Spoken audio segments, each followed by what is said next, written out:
BOG issues as well. What's your general view about the cedi's behavior in the past couple of months in relation to all that is happening?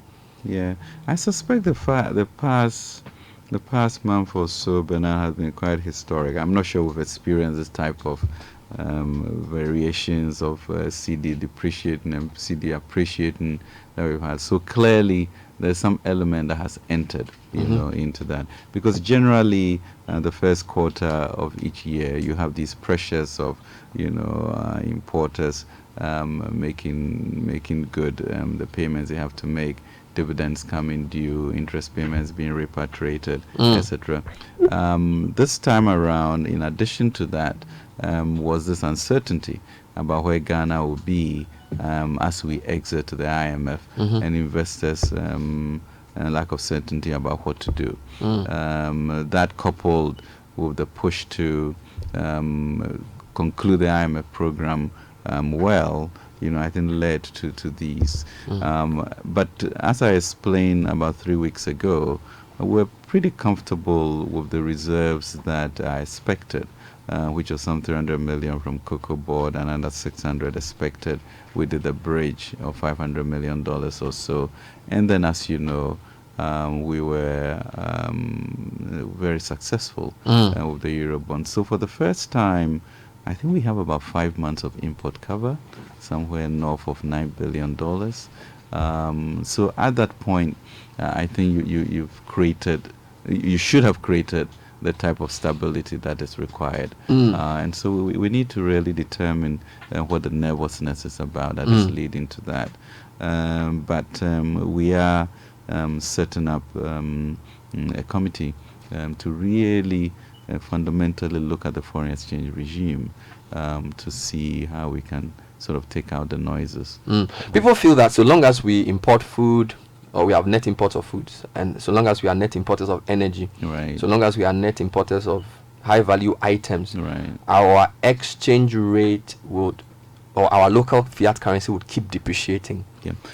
Very, very true. So, I mean, as I sit at that table and I say, okay, so we can be very prescriptive about intervening or not intervening, but really the structure of our current account, is not sustainable. That is not where we want to be. So structurally, how do we become an import substitution economy or an export-driven economy? And that really, Bernard, is the goal that we must adhere to. So, for example, I think we have about $2.4 billion of imports of food. Yes. Now, that cannot be. We can't continue with that. $1 billion odd of rice. We should be able to do that. $400 million of poultry. That can't be. So the strategy now is to, with all of this talk and vision on the Ghana Beyond Aid, is how do you take these basic elements that we know we need, food, and drive down with targets. So poultry, you are cutting it down. I think it's about 350 million whole birds that we import a year. Okay, and I think maybe the capacity in Ghana now is about 2 million. So what do you put in place in the next 5 years, such that your imports are now going to be 75 million or whatever.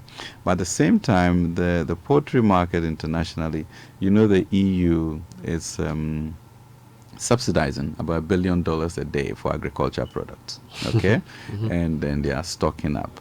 Then also, the white meat part of poultry, it's what they like, okay? So that's higher price for them, which means the ones we like, the thighs and co, they can sell for less than nothing.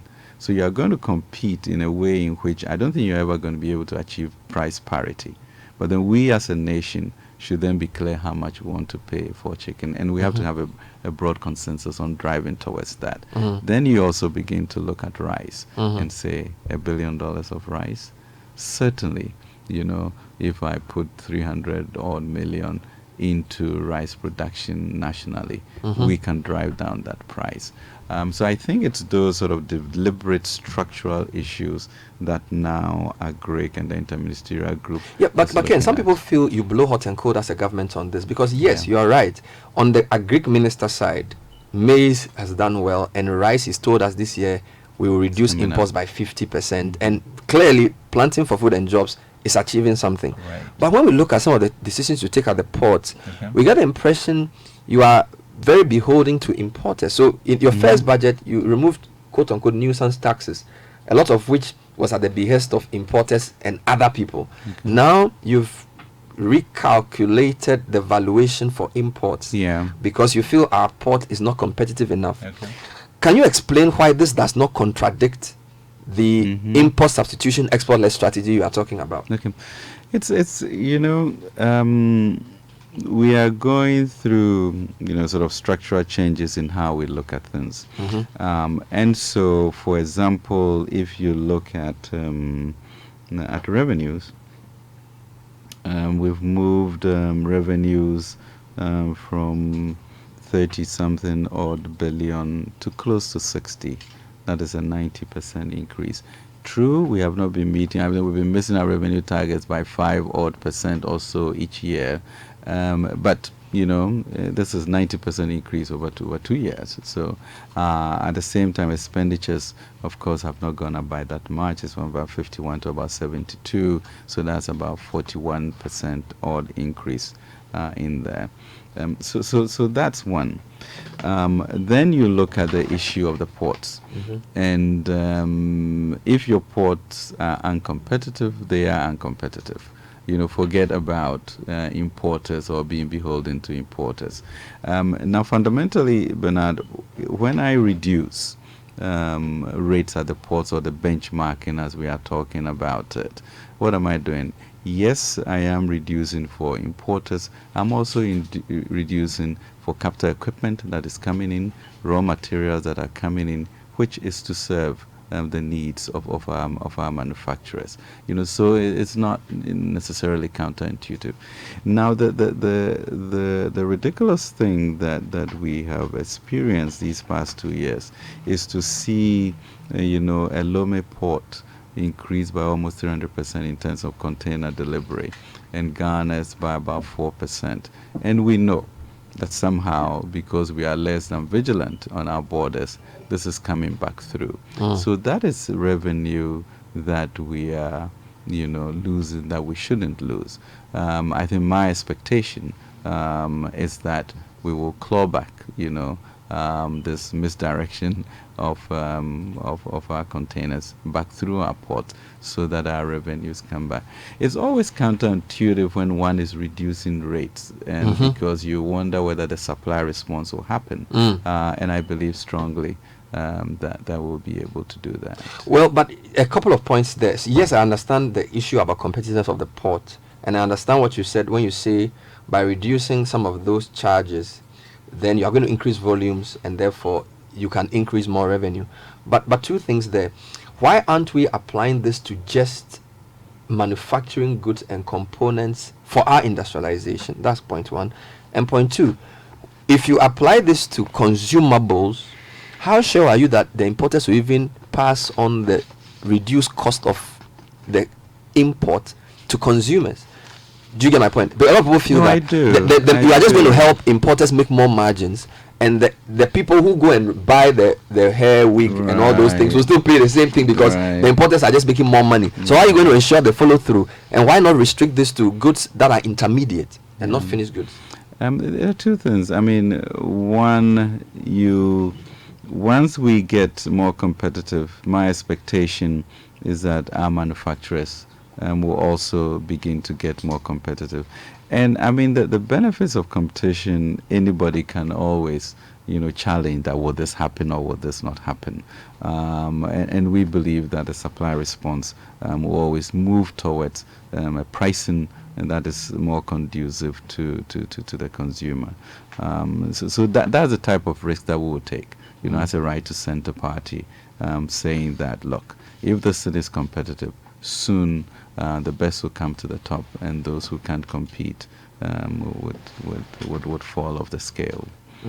Just finally on this point, my guess is Ken Ofori-Atta. But the other issue, though, is that, so we come back to, does this reflect in my pocket? Yes. Again. Yes. And those are items that the average person uses. until attitudinal changes happen. And so I need to find a way to make sure that I don't have imported inflation, and that the rice that is eaten is not as expensive as we go through our own production cycle. Okay. A lot of people reported initially that government had reduced import taxes or import tariffs by 50 and 30%. But upon reflection, based on what Dr. Bawumia said, it's a reduction in the benchmark value of the imported item. Could you be so kind to explain the difference? Well, we have import duties of CET, etc., etc. So really, it's not touching that. What we have is we have benchmarking. So we go through some analysis and we say that, well, the price of this good or commodity is $10,000, etc., etc., and then the import duties, are then reflected on that. And so what we are saying is that these benchmarking prices should be halved, okay, such that your import duties, as they are, reflect that. Bernard, you also know that we have been very compliant with issues of CET, etc., across the ECOWAS region, and some countries have not. And so we really don't want to disadvantage our people because we are implementing the CET. So it's 7:08. I'm in 2 minds whether to bring you tech and social media trends or just go on with the interview. So our guest is Ken Ofori-Atta. You don't always get the finance minister here. So could you, for now, I'll just say let's just flow with the interview. We'll bring you the tip later. But let me recognize that tech and social media trends is sponsored by Airtel Tigo and Standard Chartered, and it's nice to know that some essential things don't expire, like honey, salt, and sugar. Now you can add data to that list. Airtel Tigo's big time data bundle doesn't expire, so you get more and keep it for as long as you want. Dial *111# to enjoy data that doesn't expire. And it's also brought to you by Standard Chartered Bank. We believe in you and in your power of your dreams, in the fire in your soul and the sheer force of your will. You have what it takes to make great things happen, and nothing should stop you from living your best life, least of all your banking. With SC Mobile from Standard Chartered, you can conduct all your banking from wherever you are, as well as enjoy all the amazing perks that come with this exciting new app. Download SC Mobile from the App Store or Play Store, and let's show you what real convenience is. Standard Chartered, here for good. All right, I'm going to read some of your comments shortly. We have a few more minutes within maybe half an hour, and I'll take some calls as well, but I need to run through a couple more quick points. Again, there are two issues. People say we are borrowing too much, and although you and Dr. Bawumia have explained that the rate of debt accumulation is low, you've explained that. You've said that the rate of debt accumulation is lower. Our primary balance is positive. We are making more from taxes, not spending too much. So if you don't add debt to that balance, it's positive. Means things are better in terms of the debt side. There are two concerns. Last week, the Economic Commission for Africa released a report, and the report identified 11 countries in high risk of debt default. And in a very unflattering list of countries, they listed Ghana in addition to countries that really, Djibouti and things. I'm not sure if you've seen that report, and I have it's 180 pages or so, essentially saying that, and this was in 2018 data they were using, they listed us as one of the countries at high risk of debt default. Have you seen that report, and how does that resonate with what you've been telling us about the economic trajectory that we are on? Yeah, no, I have not seen that report, and I would like to read it. High risk sort of moves you into the north of 65%, 70% of debt to GDP, and as you know, we are nowhere near that. So it will be instructive to read that and send a response to that. So really, I have to look at that. But I think the issue of debt is important, and how you manage that, and the core question really is debt sustainability. Are you generating enough revenues to be able to support your interest payments, etc., going forward. And what we have is that, we have moved our interest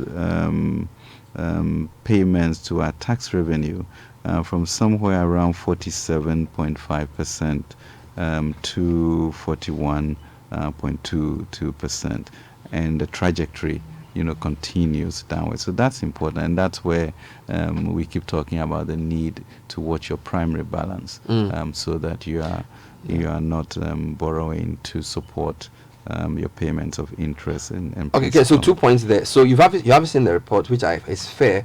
Let me just be clear. They said high risk of debt distress. That's the word they use. Yeah. Ghana's public debt stood at 173.2 billion cedis as of end of 2018, right, according to the summary of economic and financial data of the Bank of Ghana.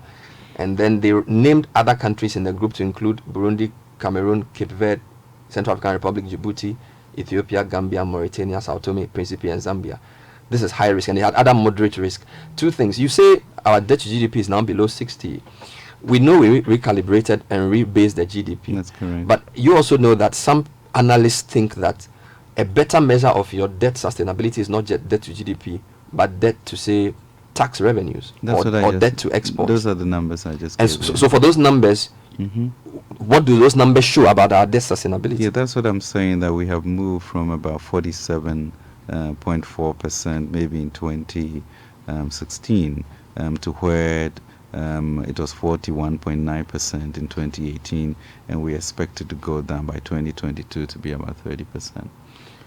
So you do not agree that we are at high risk of debt distress? No, I don't, and I really expect the movement in our revenue and the way in which we've been doing liability management to ensure that we are able to support in the direction where we are going. Another point on debt. So again, in 2018, debt accumulation was around 19%, and of course, if you take away the banking sector debt, then that's around 12%. But the banking sector debts are a reality, so we can't take it out. Okay. Couple of points. Some people feel that we are caught in a foreign debt trap, and coming out of it depends, among other things, on raising debt in our own currency, being able to do that more. We went for a Eurobond. We are using about a third of what we got to retire older debts. So some people feel it's going to continue until we find a different way. And yeah, I think the different way is the issue of industrialization, and I think the trade minister talked about that, and what we do with agriculture. How do we really change the structure of our economy from the president's talk about a gadget spec type economy into one in which we manufacture, we produce, and we grow what we eat? Is going to be the key issues for us going forward. The Ghana Beyond Aid vision expects that Ghana is going to be a regional hub for a number of things: petroleum services, regional airport, financial services, car assemblies, and therefore manufacturing of spare parts, etc.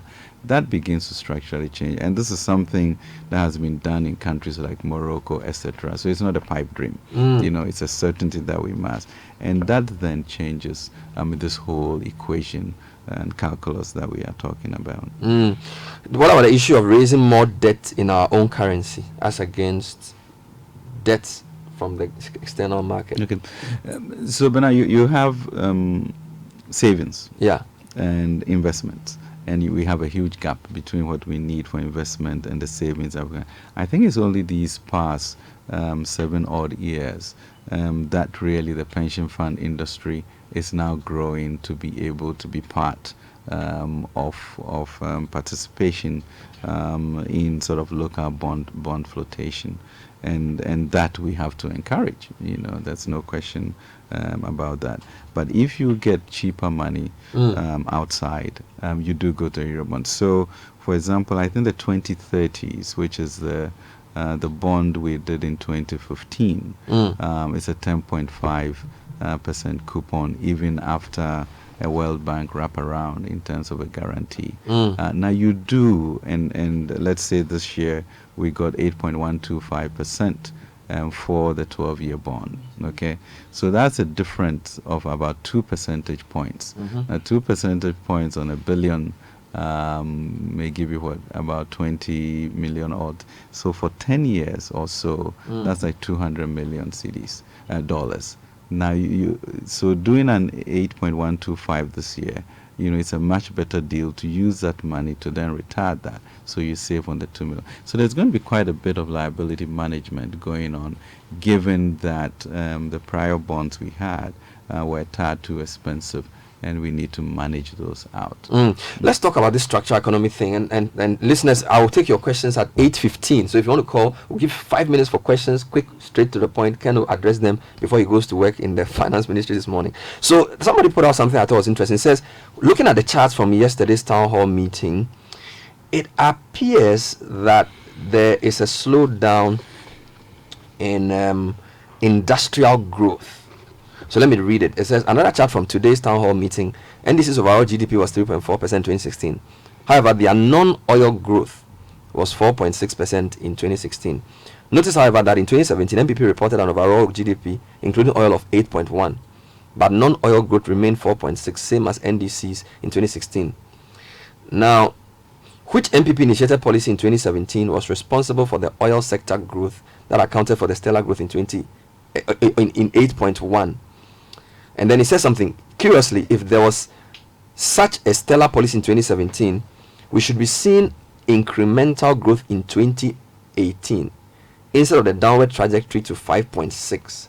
So this person put this out and was wondering the reduction in the industrial sector growth between 2017 and 2018. I don't know if you have those documents before you, but are you concerned about the sources of our growth? Because you've initiated 1D, 1F, for example, and you expect that industrial growth will increase in 2018, but it doesn't seem to be following the trajectory. Have you studied those? No, I think we have, and the issue is, in most of these cases, the lag effect that we all know what would happen, but it does not mean that we shouldn't keep our foot on the accelerator. So yes, but I think if you look at the trends, things are trending much better. I mean, we did export maize for the first time in I don't know how many years. So Bernard, I think the challenge really for us, the EMT, in managing the economy, is trying to ensure that there's some short-term relief, but being very clear on the medium and long-term goals. And I think these are fundamental pillars that we have to put down for that. And there will be challenges. And I guess for us as citizens, is where do we want to go in the next few years, and how do we rally behind a swath of policies that would fundamentally transform the economy, and that is what we're working out. But I think that there's going to be some sacrifices in between, and some challenges and some missteps, etc. But from at least what Dr. Bawumia presented, you can see a country in motion, a country on the go. And yes, there may be some pessimism here and there, but generally I think we as a people feel much stronger, much prouder than where we were some time ago. And that is what we need to get the conversation and narrative around, so that we don't go back. And it is part of the reason why, Bernard, we went to Parliament in the last session to put in the fiscal responsibility rule, that we have all agreed that deficit will not go beyond 5%. The primary balance should be positive to address the debt issue, and that the Minister of Finance will be censured if that is breached. So I think it is those things that are really fundamental to us as a nation and a people, so that we keep on course to have an industrialized. Let's talk about the road sector, which is a major issue. Government, according to Dr. Bawumia, says is going to spend $1.5 billion of the $2 billion Sino-Hydro bauxite butter transaction on roads. And in fact, last week, somebody close to government put out a cryptic tweet and said that if I were you, I would start lobbying finance minister to include my road in the list of the 1.5 billion. So I didn't know I could lobby you for a road to be done. I know. Things have changed, Bernard, where people used to stream to the finance ministry. I mean, we determined that the sector ministers, ministry should be responsible for what they do. We do have to make sure that there are resources available for that. But finance ministry really should not be where people come to for such things. So I'll redirect you to the finance ministry. But true, yes, and I think that's the exciting thing about what we are trying to do. How do you open up the country to ensure that goods and services come to the appropriate places in the marketplace? And this is where we are doing some good work on the roads. At the same time, having our eye on 2020 to ensure that we don't break the bank in 2020, and that policies are still sanguine. Do you understand? What do you mean? You are looking at so you're saying you need to start doing the infrastructure now? We need to start doing it now. I think, I've not been in government before, but it sounds to me that if you don't get your infrastructure in place with the appropriate financing a year or two before election period, it leads to the point where, election periods seem to be disaster period. I think it's only Osafo Mafo, actually, who has been able to hold it. And fortunately, he's on our side of the bench. And so we're going to see. You are referring to the deficit at 2004 compared to other election years. That's correct. The only year the deficit was not widened was in 2004. That's correct. Let's take a few calls. 0302-224959, 0302-230-075. If you feel there was a burning question you wanted asked yesterday of the EMT, which was not asked, you have a few minutes to do that before the minister leaves us. Straight to the point, you mention your name, what your question is, and he would address them before he leaves. 0302-224959, 0302-230-075.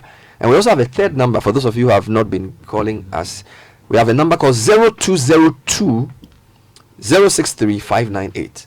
0202-063-598. Trying to bring governance to your doorsteps, government appointees speaking directly to the people, taking phone calls on the economy. Let me read one quick one before the first phone call comes through. Bernard, please ask the finance minister about ESLA. What is the status of the debt? How much was it? How much has been paid? But this is 3 questions. So yeah, ask him about the status of the ESLA. How much was it? How much has been paid? And is it true that part of ESLA was used to pay for tier 2 pensions in 2017? Charlie, yeah, your question is powerful. Yes. It's a loaded question. So yeah, we'll answer that. Ken, please take your time. Let me take Charles on the phone, then you answer 2 questions. Yeah, but that I'll send him his responses. Oh, he wants to hear. Charles from Accra, good morning. Good morning. You're live on air. I'd like to thank the EMT for such a beautiful work they are doing. Let me ask the finance minister. The government has spent over 200 million cedis to develop a comprehensive urban transport project. In that project, Ayalono was born. What is the EMT's plan for Ayalono? $200 million is going waste. What are we doing? Thank you. Thank you, Charles. He wants to know about Ayalolo. Thank you for your call. 0302-224959, 230-075. Kuku is calling from Legon. Hello, Kuku. Yeah, Bernard. Yes, sir. You're on air. Yes. When the finance ministry to convince all those reductions from the port, it's going to trickle down just like you said. Because we know Ghanaians. All these will come, but at the end of the day, it would rather increase the profit margins of the importers. Now there should be a mechanism to check that if I used to pay $25,000 or $25,000 on an imported vehicle, now I'm going to be paying around $7,000. There should be these checks. We go to Abusul time, we have reduction in spare parts and not the same amount. We should stop crying. We should start seeing this. Thank you for your call. I think your question is very clear. I thank you for calling. That's Emmanuel. Let's go to Emmanuel in Accra. Emmanuel, good morning. Good morning. You're on air. Morning. Yeah, I want to ask a question. There's a disagreement on the, a confusion to me, on the reduction on the taxes, or what do you call it, the bench rate, the benchmark rate, and then the actual rate. I want to ask a simple question. Let's assume the benchmark rate is 1,000 cedis, and the actual duty is 800, based on which is the reduction of 30% and 50% going to be applied on. Okay, is the question clear? Your question is clear. We reduce the benchmark rate. We haven't changed the tariffs. So the benchmark is what comes down by 50%. But the tariff is the same. And the tariff is applied to that. Thank you, Emmanuel. Joseph from Bono East. Joseph. Hello, Joe. Yeah, Bernard. Good morning. Yeah, good morning. On air. Yeah, I just want to follow from the finance minister. You know, the banking sector, the savings and loan sector is also part of the banking sector. But yesterday I heard him talking about the microfinance. They are allocating money to take control of the microfinance center. But they've forgotten about the savings and loan, which is directly below the traditional bank, the universal banks. What are they doing about it? Thank you for your question. I'll take two final ones and then we're coming back to the studio. So, Justice is calling from Millennium City, Kaswa. Hello, Justice. Hello. Good morning, Mr. Bernard. Morning, sir. Yeah, my question to the minister is, now the wage bill is increasing. How can they assure us that it will be well with us and will not go back to the IMF again? Thank you for your call, and I would end with James, who's calling from Nsawam. Hello, James. Yes, good morning. Morning, you're on air. Yeah, to the minister. My question, I just need small clarification on the benchmarking.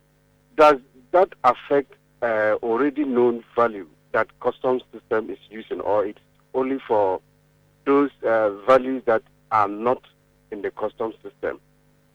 I'm talking about the 30% reduction for the car import, because customs already have the values for various cars. Does it affect that, or it is for those that are not in the customs system? Thank you. Thank you for your call, my brother. Ken, so you have your questions. Great. Thank you very much indeed, and thanks for the call.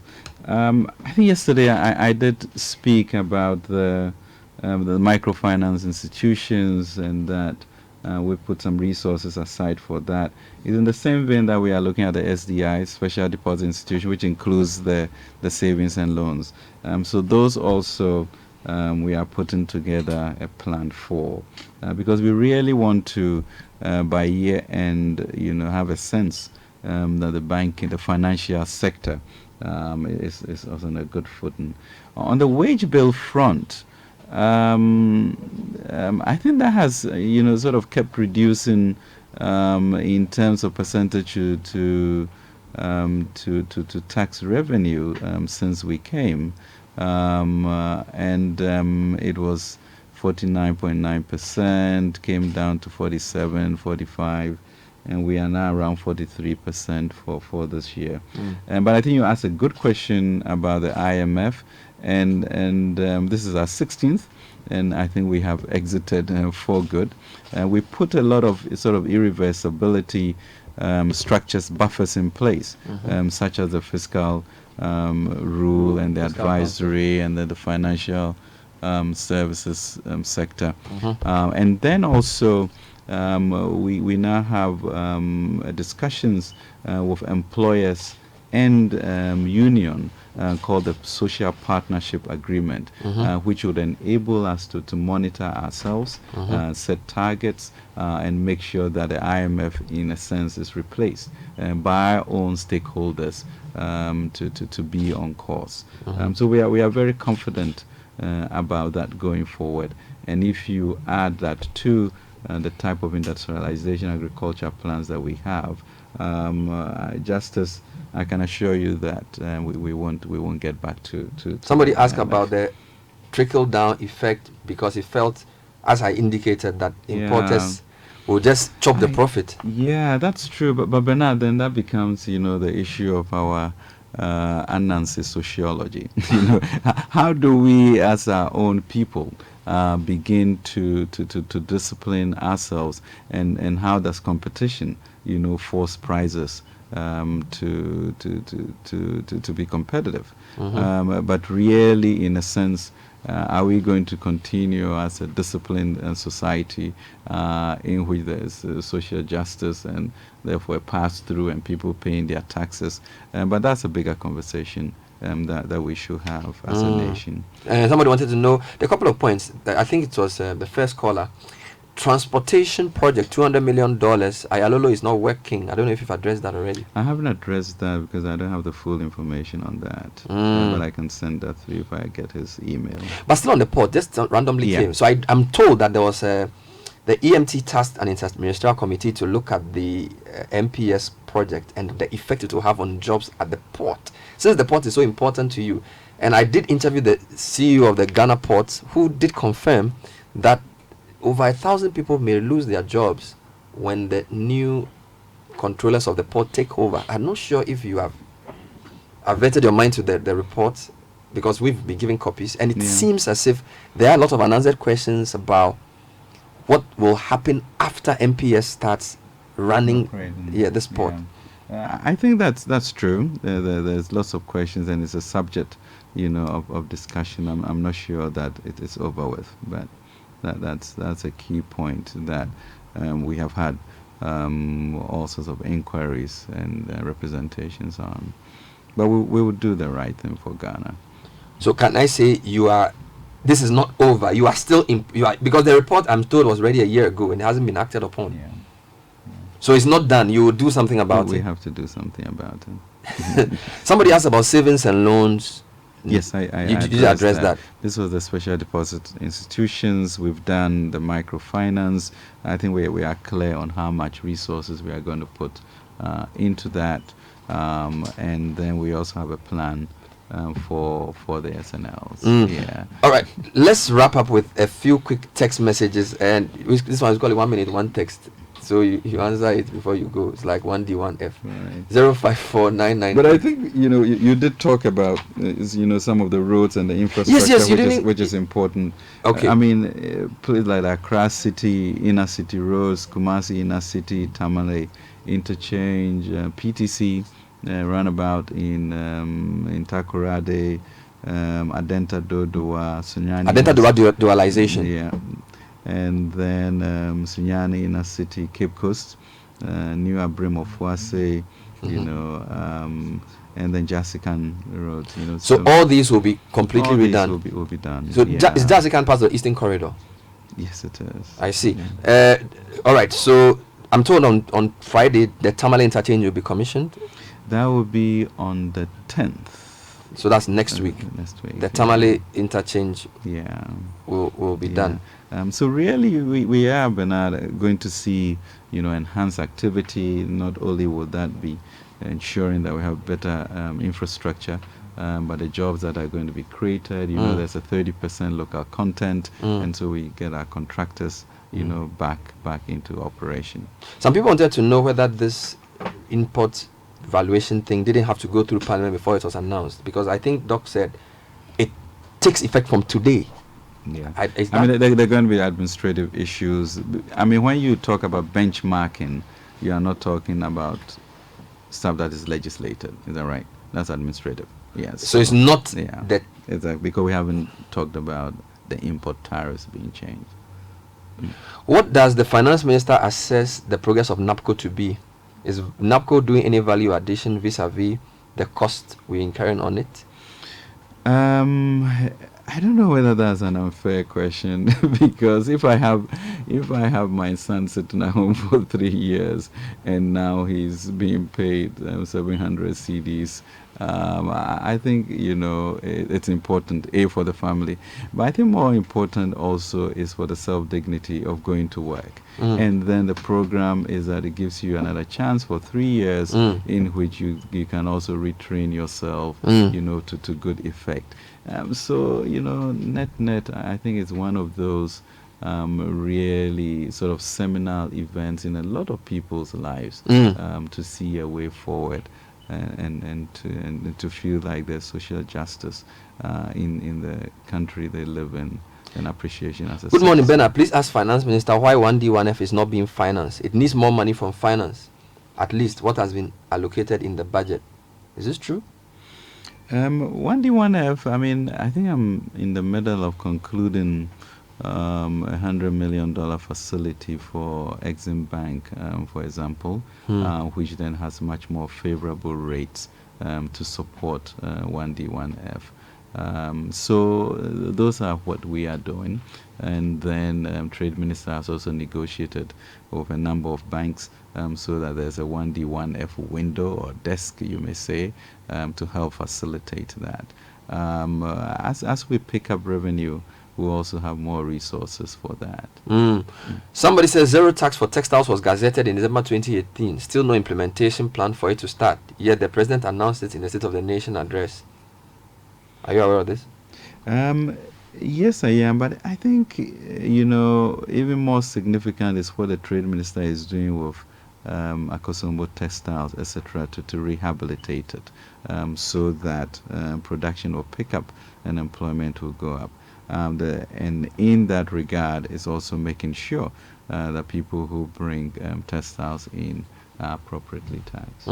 You launched a lot of initiatives and incentives for importers. Some want to know, what incentives have you given to exporters? We have 1D1F, and in Parliament yesterday, maybe second or third reading of specific incentives for them.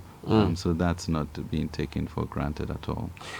Mr. Minister of Finance, please, in things relating to cedi, why is the Chinese type of fixed exchange rate regime not an option? Adam Smith from Pokwasi. Wow, Adam Smith. From Pokwasi, not England. We have the francophones around us, with a fixed exchange rate, backed by the euro or by France. So the question is accumulating that type of resources to back your currency to be able to support that. But the issue of price discovery is important. What is the value of your currency? And I think it is what you go through when you allow it to float as we are doing. And hopefully, as you then move towards changing your current account structure, you have the type of levels that you want, or more stability, because your reserves will also be stronger. And I think that's a more effective way. Ken Thompson, who I interviewed you with a few years ago, is saying that we should allow the cedi to fall to its natural rate of 6 to the dollar. He says when we do that, it won't fall again. Yeah, is it 6? He says 6. Or is it 4? Well, he said he used some calculation. I'm sure you've heard him say this before. He's even in the graphic today. What's your comment on that? Well, what do you do in a transition period? Can we absorb the potential shocks in a certain period? And so those are all sort of interesting things to think about. But practically, you can't. And practically when? Is what. And can you bear the cost as a government? Whilst it's dropping from 5 points, but it almost got to 6 at some point. Why didn't we allow it just hit the 6? So why didn't you say it almost got to 1 at 5 at some point? So who will bear the cut? Yes, I think those are sort of healthy discussions. But really, Bernard, as we started, if we don't change the structure of our economy, we'll be talking about these things forever. And so the industrialization base, import substitution, export drive is going to be the solution for that. And maybe we'll get to 6 as Ken thinks. But I don't My know. final question to you. So a lot of people listen and they want to give government the benefit of the doubt. Yes. You've said that it takes time for the policies to translate in explaining the transmission mechanism and all those things. Yeah. So we are in April 2019. Give us a sense of when you feel that the majority of the policies you've put in place since you started, people will start feeling more of it than they are. What kind of threshold are you working with in your mind? Is it another 1 year, or do you need another 4 years after 2020 so we know that the first 4 years there is nothing? Well, is it really? No, I'm just asking. Okay. No, in terms of the effect, because don't forget, you also said that you were digging us out of a deep hole that Mr. Mahama and Co dug for us. So we need to know your thinking process around when you hope the things you've put in place will start germinating in actuality. Yeah. There are a number of things. I mean, clearly 4 years to transform an economy is not adequate. I think we all admit that. In between there are various, inoculative measures that you do, and we have done some of that. And that, if you look at the cost of food, if you look at senior high school, if you look at the performance of NHIS, etc., you are beginning to see. Now the issue of translating, and our incomes, Bernard, are not where they should be. Clearly for each person, which means that we need a certain level of growth, probably double-digit, to be able to then move our incomes to levels that, in my mind, are decent. Okay, that we have to do. So certainly 4 years is not enough, but it does not 4 mean. years is not enough. That's difficult to accept, Ken, because no. But the mandate is for 4 years. It is for 4 years. 4 years but is a the long 4 time. years, I think we can change. 4 years is a long time. It depends on what you are trying to do. So if 4 years is not enough for what? To transform the structure of the economy. That I can take. For everybody's, to transform the structure of the economy, which then translates into how it impacts you and I on an individual basis. In between there, how do you make education cheaper? How do you make food cheaper? How do you make health cheaper? How do you ensure that transportation is easier for people? So those things we are very certain we'll be able to do. Okay. And then we move on to the full industrialization through agriculture, which, Bernard, will take more than 4 years to do. I mean, we're talking about moving a country as 60-something years old to that. So the hope, Bernard, is that you are comfortable that the economy is being managed in a way in which we won't be in distress. Then we move to the social intervention that we have. Then we move to policies that will support industrialization and entrepreneurship, and then the infrastructure that we are doing. So it's a complex group of things. So how many years would it take to transform the country to the vision you spelled out in your manifesto? The vision we spelled out in our manifesto was not 4 years. Okay. We have a property owning democracy that we talked about. An inclusive transformation. I think even Dr. Bernard said it yesterday. Yeah. A society with a transformed society with inclusive development, something long thing he said yesterday. But Bernard, are you asking a very fair question? Yeah, I'm trying to know. You see, I'm trying to know, because we seem to both know that we seem both agree when people say they can't feel the absolute change in their pocket, and we also seem to agree that the structure of the economy from Gadgetsburg needs to change. That's correct. You get me? Yeah. So what I'm trying to find out from you is, and we are doing that. When do you? And we are doing that, Bernard. We are doing that. But I was speaking to, was it Kojo Boafo? Kojo Boateng. Kojo Boateng. Kojo Boateng. The one with the big head, yes. The smart one. and we did talk, about his income and the galamsey he does, and and still, seeming to be behind the curve. And therefore, when will this occur? And that's really kind of your average hard-working citizen, Yeah. So we talk about, well, how do we get these incomes to be decent? Even as we stabilize the economy, our incomes moving up fast enough for that. And how do we then ensure that corporates, are doing well so that structure will change?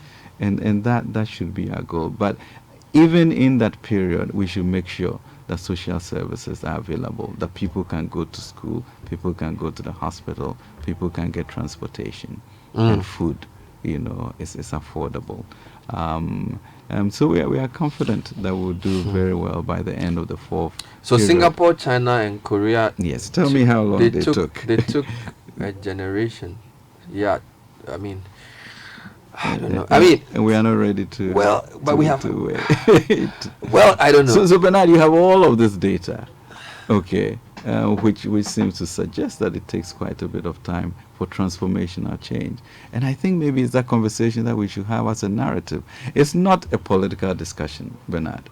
It's really about us saying, well, this is where we are. Given history, of what other countries have performed. How can we get there? And maybe in a faster trajectory because of digitalization and technology, and better education. And I think that really will create. I was in Norway, in which you could see, sort of a really broad consensus as to where they believe the nation should go. And then on the margins is what you then debate on. And I really believe that like the EMT engagement in a town hall meeting begins to get that type of information out, and conversations like this will lead us into a reality check as to how fast we can move, how quickly we can go, and a consensus on moving this agenda within the forward. constraints of our electoral politics. Thank you, Ken Ofori-Atta, Minister of Finance. We appreciate the time you spent with us, and we recognize you have other things to do, which are also equally important. So we appreciate the time. Thank you. We hope to see you again soon. Thank you, Bernard. I really appreciate it. There was a book I read recently in Norway, which was The Enemy of the Public by Ibsen, Shakespeare's lookalike. And there was one sentence at the end which said, the strongest man in the world is the one who is left standing alone. And Ghana really, in my mind, is doing the right things and left standing alone, a beacon of democracy. The response to us as we left the IMF was incredible, with the response to the bond, which is an indication of investors' trust in the future. A 31-year bond, which is the longest that we have on the continent. So we have some really solid fundamentals going for us, and really it's up to us as a nation, to stand alone and ensure that we don't lose sight of the vision of transforming our society. Henrik Thank Ibsen. you so much. Ibsen. I'll find it. The Ibsen. Enemy of the public. Or the people. Thank you. That was Ken Ofori-Atta.